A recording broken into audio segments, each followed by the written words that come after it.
پیغمبر میری طرف سے لوگوں کو کہہ دو کہ اے میرے بندو جنہوں نے اپنی جانوں پر زیادتی کی ہے اللہ کی رحمت سے نا امید نہ ہونا، اللہ تو سب گناہوں کو بخش دیتا ہے، بے شک وہی تو ہے بڑا بخشنے والا بڑا مہربان۔ اور اس سے پہلے کہ تم پر عذاب آ واقع ہو اپنے پروردگار کی طرف رجوع کرو اور اس کے فرما بردار ہو جاؤ، ورنہ بعد میں تم کو مدد نہیں ملے گی۔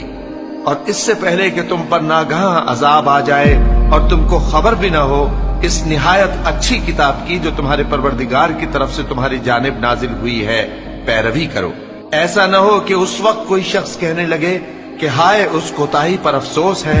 جو میں نے اللہ کا حق ماننے میں کی اور میں تو ہنسی ہی کرتا رہا، یا یہ کہنے لگے کہ اگر اللہ مجھ کو ہدایت دیتا تو میں بھی پرہیزگاروں میں ہوتا،